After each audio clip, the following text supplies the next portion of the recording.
I have to do some maintenance on my wife's Mazda CX-5 today. She said she was gonna come out and help. Let's see if she actually does. Our CX-5 is due for spark plugs and an oil change, and I'm gonna knock them both out today. Yeah, look at that battery. That's not good.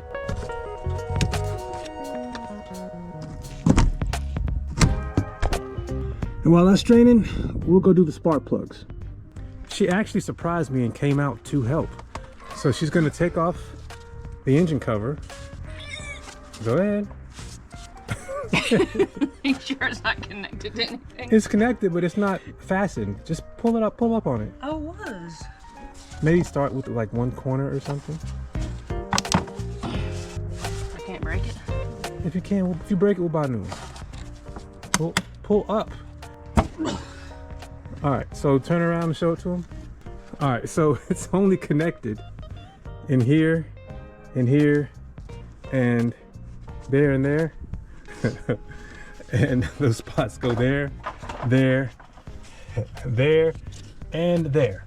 So now we can see the ignition coils, plugs, they are under here. All right, so she has an 8mm socket, and she's gonna remove the coils by taking out that bolt right there.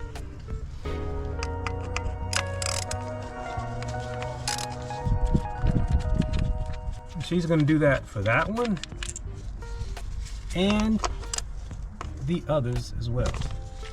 I'm gonna help her with this one. I already loosened it.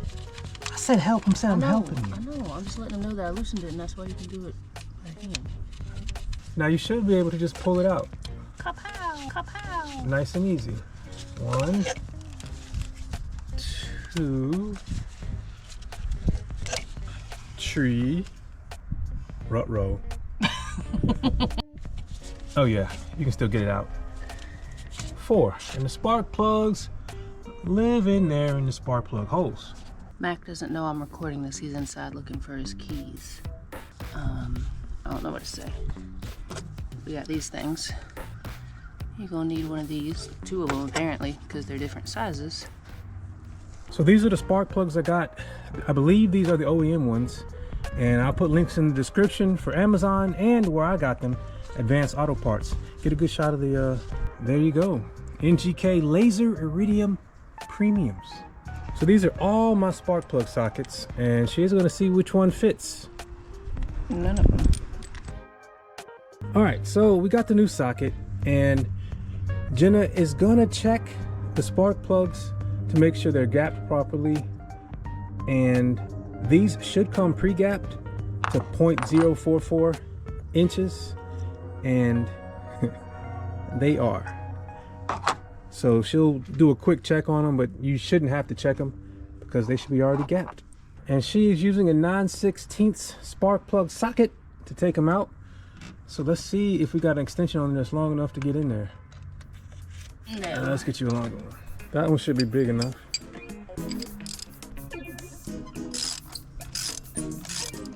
I do it. Yeah, now just do it with your hand. Now, the spark plug socket, its job is to hold the spark plug. So you have to push it in there so the rubber grabs it. I should have explained this to her better, but she's figuring it out. There we go. And now I want to compare this to the new spark plug to make sure everything looks the same. And I'm glad I'm replacing these because she stands to get a little bit of performance gain. So yeah, now let's put the new one in. So what Jenna's gonna do is put the spark plug into this tubing that fits it and put it in by hand so that it is not cross-threaded. Now, you can do this by hand with an extension, but so that you get the feel for it, it's not a bad idea to use a tube. You'll know you'll feel when it starts to actually go in. And you'll definitely be able to tell when the threads engage and it starts to actually pull itself into the head. And now she's done. And we're gonna do the same thing for the other 3 before we torque them down.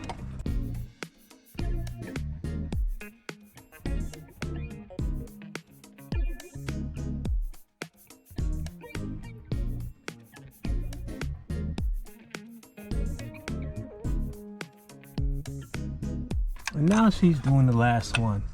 And these other hoses and tubing are kind of in the way, but you can work around them. That one's a little easier than the other one, huh? Yeah, that one was hard to get out too. Okay. And for most of my life, I would put anti-seize on the threads of the spark plug, but NGK recommends that you don't do that because of the coating that they put on the threads. And it doesn't look like these had any anti-seize on them. So I'm following their recommendation, and I did not put anti-seize on these. So I've set the torque wrench to 13 foot-pounds or 156 inch-pounds, and I'll throw the conversion to Newton meters on the screen, and Jenna is going to go ahead and torque down the spark plugs. So she tightened it down until it stopped, and now she's going to go ahead and gradually pull it until she gets the click. That's it. And she's going to repeat that for the other three.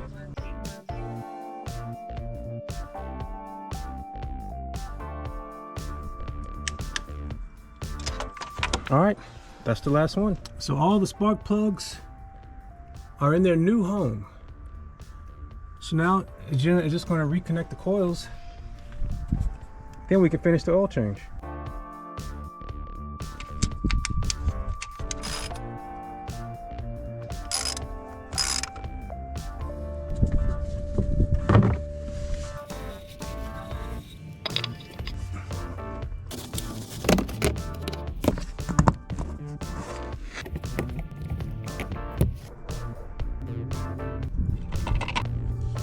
And with that, we can put the engine cover back on. And so you have an idea of how it goes back on, I'm just putting those tabs there into those grommets, if you will. Everything else should line up. So pop it in, pop it in, pop it in, pop it in, and that's it.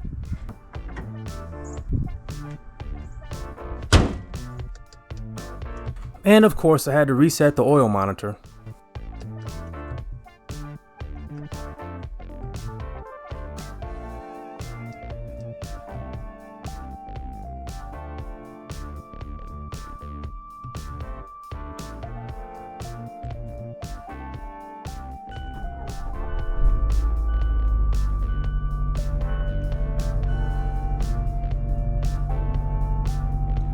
As our CX-5 continues to age and rack up the miles, we will continue to do all the maintenance on this channel. If you'd like to follow along, hit subscribe. If you'd like to see the things we've already done to our CX-5, check out our playlist. Thanks for watching. Take care.